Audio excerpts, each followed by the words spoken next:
जी बच्चों, अस्सलाम वालेकुम। वालेकुम वालेकुम अस्सलाम। अस्सलाम सर। रेहान, क्या हाल है? ठीक ठाक सर, आप सुनाएं, ठीक है? शुक्र अल्लाह का।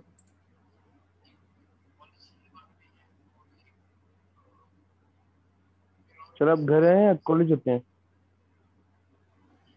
बैकग्राउंड तुझे क्या बता रहा है? बैकग्राउंड बता रहा है सर मुझे कि आप घर हैं। फिर सवाल क्यों किया है? क्या पता, मैंने कहा ऑफिस की एडमिशन करा लिए। बड़ी बात है। तरक्की हो गई। स्वीडिश है वो, अपना नस्ट नहीं है। नहीं नहीं, नासा है सर वो। सर क्या पता, हैं? हमारे लिए सर नष्ट है, हमारे लिए नष्ट है कहते नस्ट है बने। सर। हाँ। सर मेरे लिए तो नासा है, नासा। अच्छा, नासा। वाह। हाँ जी, स्टार्ट करें। आज तो 10 मिनट का लेक्चर है सिर्फ। जी सर करें।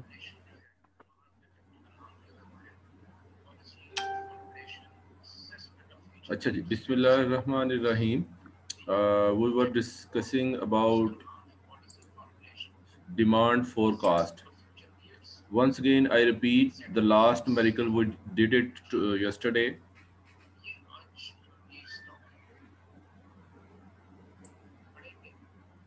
Weighted moving average.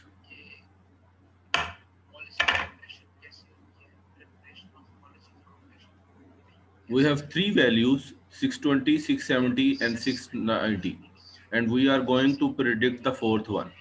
हमारे पास तीन वैल्यू हैं, 620, 670 and 690.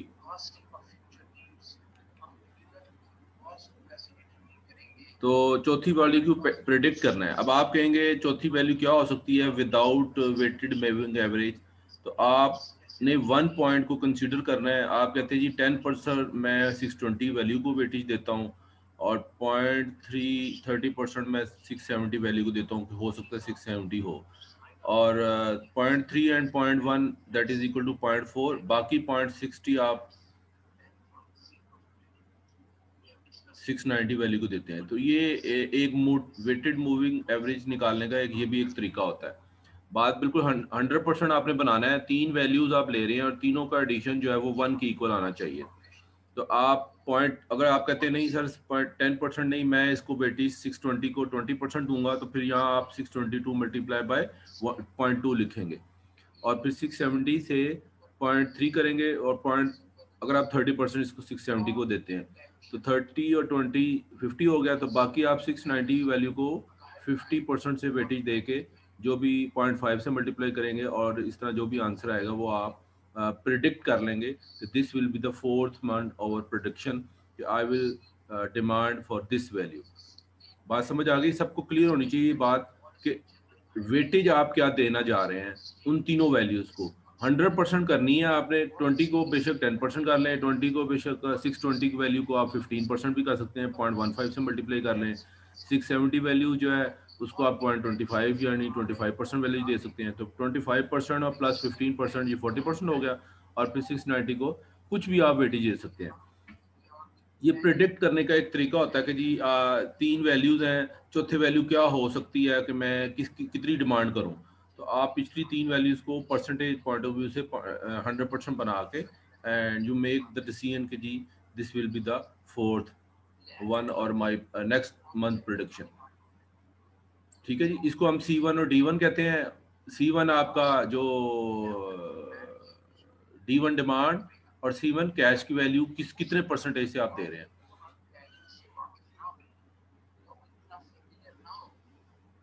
सबको क्लियर हो गया ये मेथड? कोई ऐसा बच्चा जिसको ना समझ आई हो?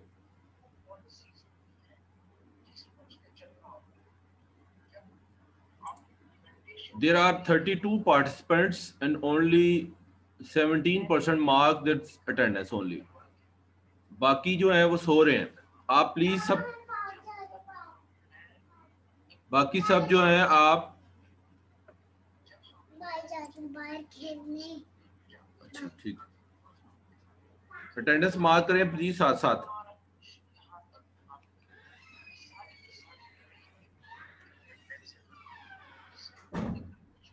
Okay, the last topic is exponential smoothing.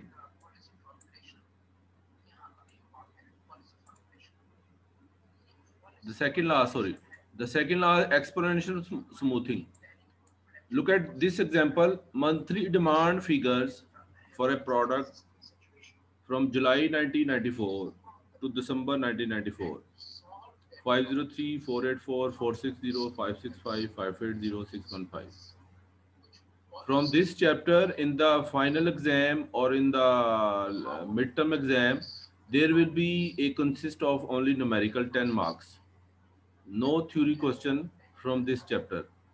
Just to try understand what kind of numerical come in the paper in midterm or in final paper. So this is the example number 3. जुलाई 94 से up to 90 दिसंबर 94 तक आपकी demand of production ये रही. Calculate the demand forecast for जनवरी 1995. आपने forecast करनी है जनवरी की 1995 में क्या होगी. पहले 5-6 महीनों की उन्होंने आपको दे दिया data. If the actual demand of January 95 is 5, अब एक्चुअल डिमांड भी दे दी है उन्होंने. एक्चुअल की और फोरकास्ट में फर्क होता है. एक्चुअल वो होती है जो 31 जनवरी तक आप इस्तेमाल कर चुके होते हैं, that is called actual.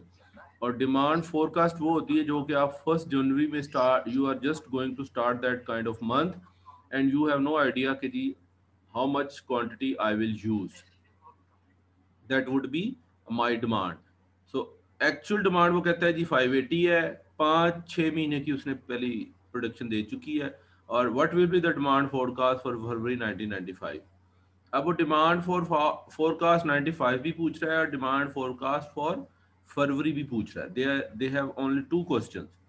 Calculate the demand forecast for January 95 and also demand forecast February 95. And the actual demand जो है it also given 580 units. So the total demand of 6 month July to December 1994 इनको add करें and you will get 3207 units. So the demand forecast for the January 1995. अब जनवरी 40 के साथ क्या होगा, आप सबका एवरेज ले लें, डिवाइड बाय 3207 को 6 पर डिवाइड करेंगे तो you will get 535 units. That is forecast demand of January 1995. Okay, जितनी भी 6 महीने की वैल्यूज हैं वो आप जस्ट डिवाइडेड बाय 6 मंथ्स, तो you will get the answer 535. It will be the demand of January 1995. Forecast demand आई है. अब एक्चुअल डिमांड कितनी थी जनवरी की, that is given in the question, that is 580 units.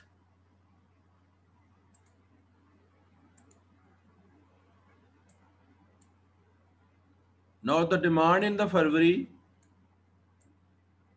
Demand forecast for February 1995. अब देखें, यू हैव 2 ऑप्शंस. एक एक्चुअल में 580 उसने दी हुई है और फोरकास्ट आप जस्ट फाइंड आउट 535.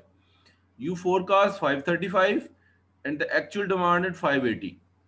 अब आप you are going to find out February forecast.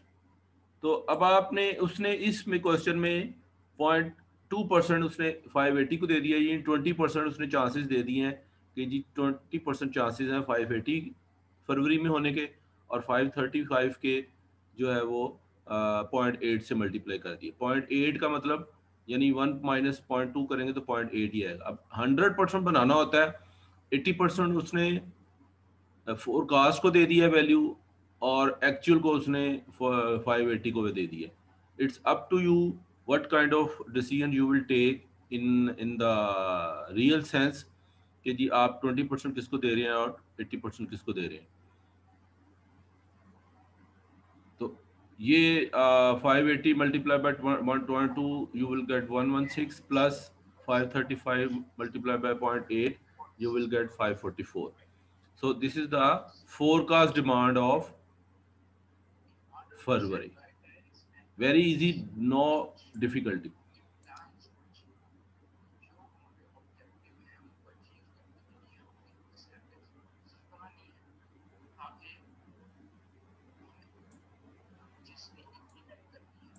ठीक है जी। ये कल मोड का भी मैंने आपको बताया था कि मंथ 6 मंथ लिखें, फोरकास्ट करें और एक्चुअल डिमांड उसने ये दी हुई है, फोरकास्ट और ये साथ साथ आप लिखते जाएं। फोरकास्ट 535 थी,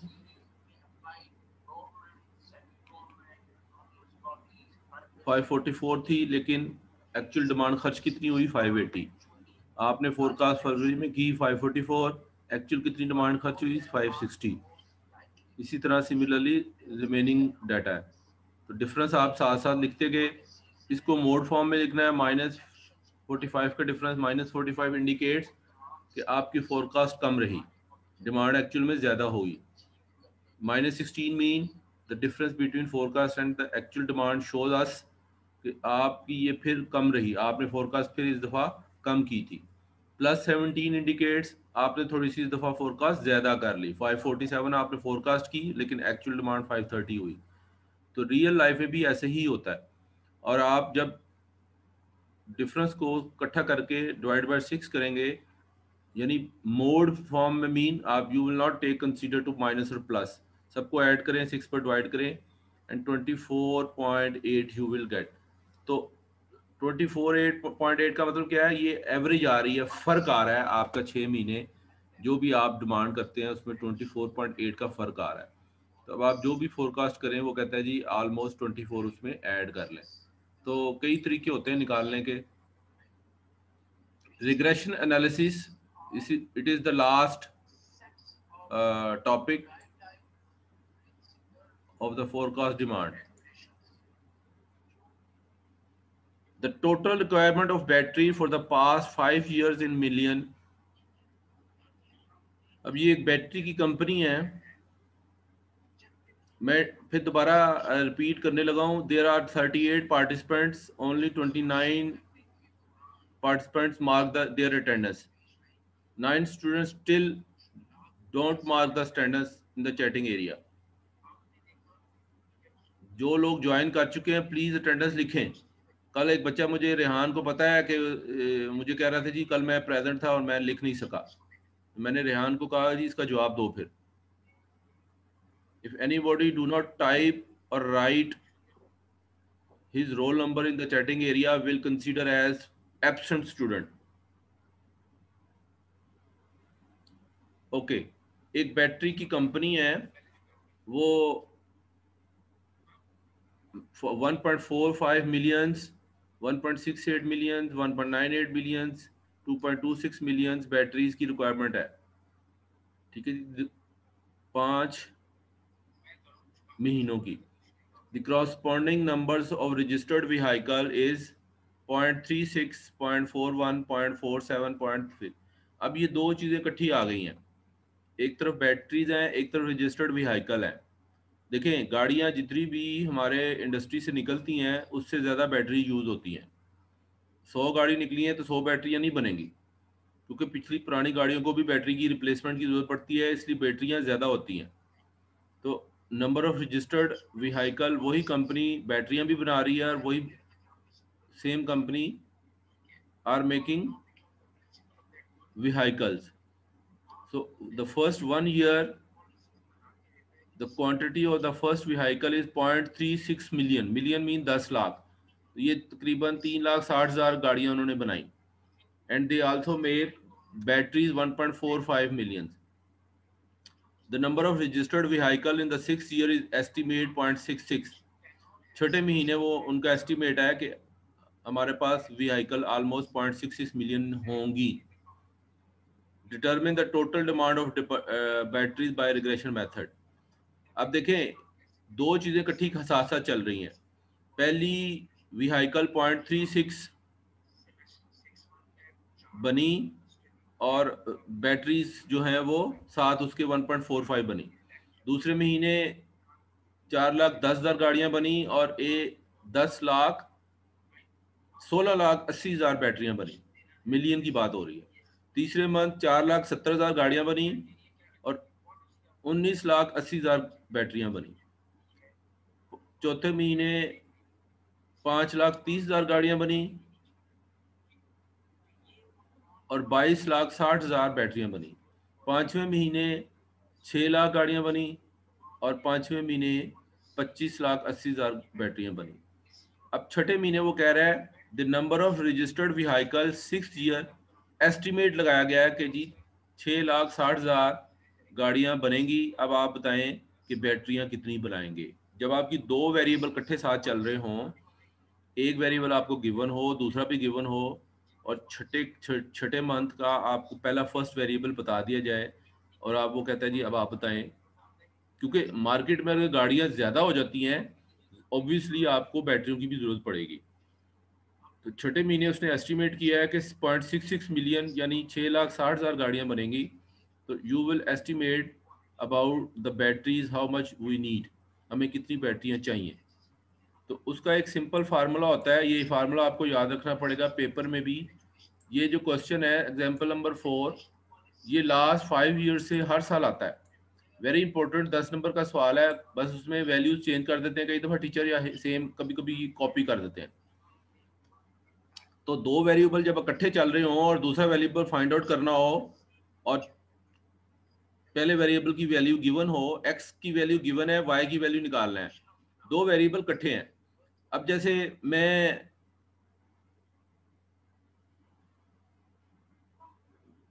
फ्रूट का बिजनेस करता हूँ, मैं कहता हूँ जी मार्केट में आम भी जा रहा है, सेब भी जा रहे हैं और ऑरेंज भी जा रहे हैं।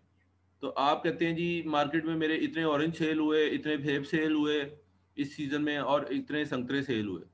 तो वहाँ तीन वेरिएबल चले जाएंगे x y z। तो जब दो चीजें वेरी होंगी जी, सेब के साथ साथ ऑरेंजेस, एप्पल के साथ साथ ऑरेंजेस कितने होंगे, तो आपने एप्पल की एस्टिमेशन आपको दे दी है और ऑरेंजेस की आपको एस्टिमेशन नहीं दी। तो उस जहाँ टू वेरिएबल का क्राइटेरिया हो तो आप ये रिग्रेशन एनालिसिस यूज करते हैं। सिंपल फार्मूला है n sigma x y minus sigma x multiply by sigma y divided by n sigma x square minus sigma x whole square. अब इस फार्मूले के मुताबिक you need sigma x y, sigma x and sigma y and sigma x square. X का मतलब ये है कि इन सब एक्स की वैल्यूज को ऐड करें, सिग्मा वो आ जाएगा सिग्मा, वाई की वैल्यू को ऐड करेंगे तो आ जाएगा सिग्मा वाई। एक्स स्क्वायर कैसे निकालेंगे, 0.36 को 0.36 से मल्टीप्लाई करेंगे, ये आएगा 0.41 का मल्टीप्लाई एक्स स्क्वायर निकाल रहे हैं। उसके बाद आपको फार्मूले में एक्स वाई चाहिए तो आप एक्स वाई से भी मल्टीप्लाई करेंगे।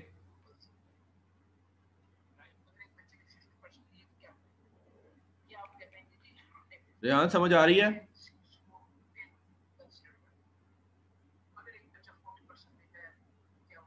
मिस्टर रेहान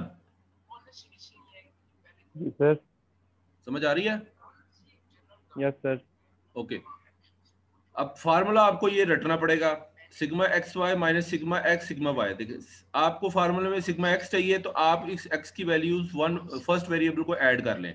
फार्मूले में सिग्मा वाई चाहिए, सब वाई वैल्यूज को ऐड कर लें।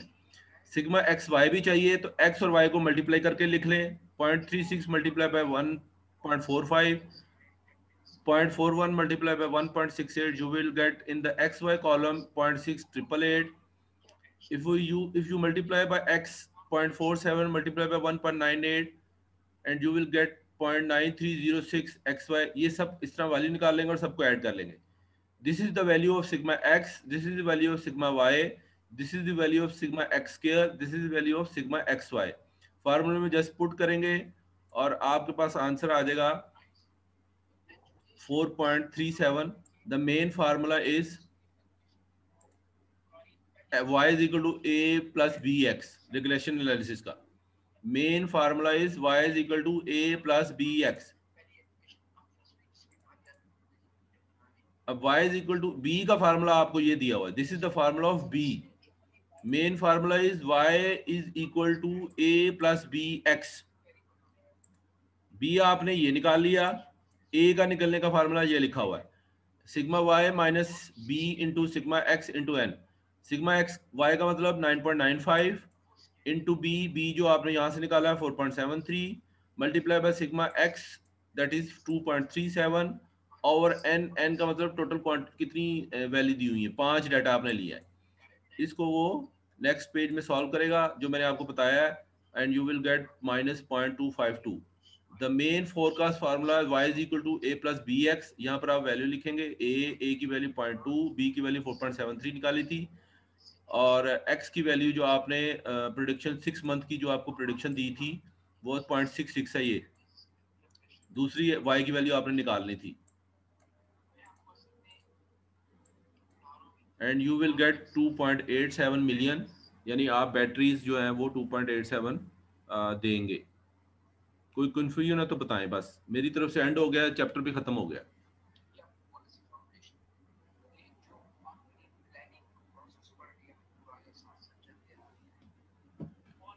पार्टिसिपेंट्स में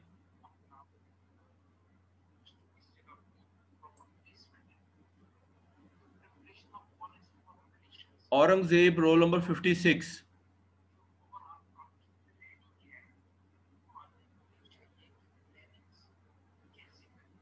यस सर।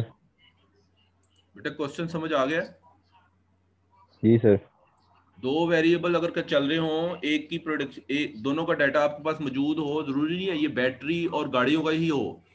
इंडस्ट्री के अंदर जाएं तो आप कहते हैं जी शर्ट के साथ साथ मुझे पैंट्स भी सेल करनी है, तो आप कहते हैं जी अच्छा जी हमारी शर्ट इतनी सेल हो रही है, पैंट भी इतनी हो रही है, तो छठे महीने में शर्ट इतनी सेल हुई और पैंट की प्रोडक्शन करनी है।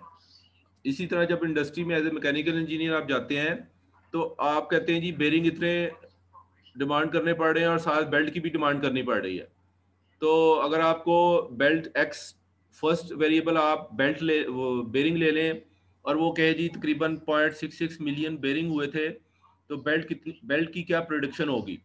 तो सेम दो वेरिएबल के साथ आप ये सिंपल रेगुलेशन का फार्मूला लगाएंगे, एक्स और वाई की वैल्यू, सिंपल टेबल बनाए, एक्स के वाई, एक्स वाई, ये आपने स्टैटिस्टिक्स में भी इस तरह की चीजें निकालते हुए सीखी होंगी, कोई मुश्किल नहीं है। एक्स को एक्स केयर करेंगे, एक्स केयर आ जाएगा, सबको ऐड कर लेंगे, सिग्मा एक्स केयर आ जाएगा।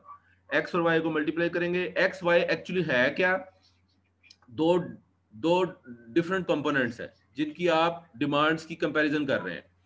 वो बेरिंग बेल्ट भी हो सकता है, बेरिंग गेयर भी हो सकता है, बेरिंग एक नंबर का दूसरे बेरिंग के साथ नंबर भी हो सकता है। इंडस्ट्री में भी हम ऐसे ही रिग्रेशन निकालते हैं और प्रोडिक्शन करते हैं कि जी कितना नेक्स्ट मंथ के लिए कितना हमें प्रिडिक्ट करना होगा। तो ये दो वेरिएबल के साथ निकालने का एक सिंपल तरीका है। ओके,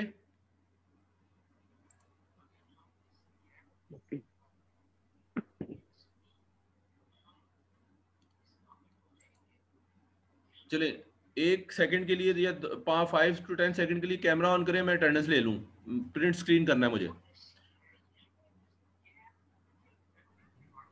हरी अप प्लीज बच्चों।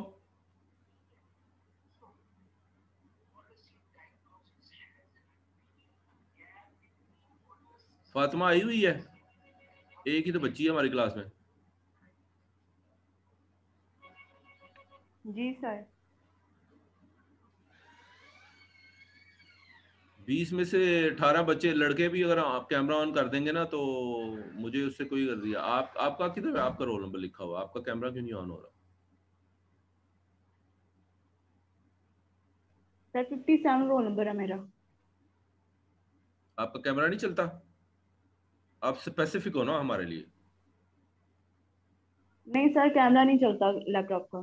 ठीक है, चले जी बंद करें।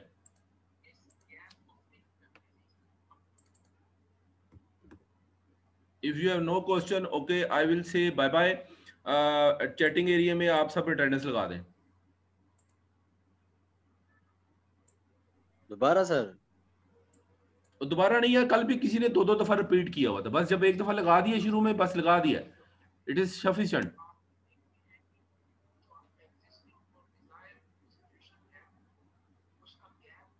जो मिस है, जो रहते हैं, जिन्होंने अभी तक नहीं लिखी वो लिख दें बस। The last roll number is 17 MB. I will repeat 525360553020444924040603161802412110 194213054301, ये बच्चों ने फिर रिपीट किया हुआ है। 01573831206584609140859। हमाद हसन, तुम्हारा रोल नंबर क्या है? इसने नाम ही लिख दिया। 315645। 08 बेटा 08 लिखे ना अपना। 08 है सर मेरा। तुमने हमाद हसन को, मैंने हमाद हसन को ठीक क्या है करना है? ठीक सर। 4519552416270659। अब्दुल रहमान, अब्दुल मनान R59। ये R से क्या मुराद है जी? Sir roll number 59। सारों ने 16ME06 लिखते हैं, तू नवी चवल मारेगा बीच में। सर ठीक कर दूं? इसको 59 को ठीक करो, और 08 रोल नंबर नहीं लिखा तुमने अभी तक। हमाद हसन रोल नंबर लिख के डाल लिखा है दोबारा। मैंने। जी सर। सर 08 है मेरा, मैंने लिखा हुआ है यार सर। कहाँ लिखा? मैंने तो पढ़ा ही नहीं है।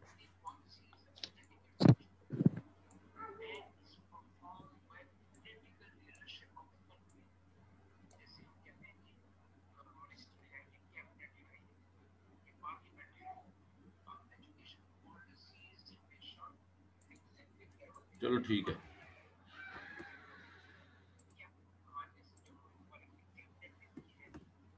Okay, thank you.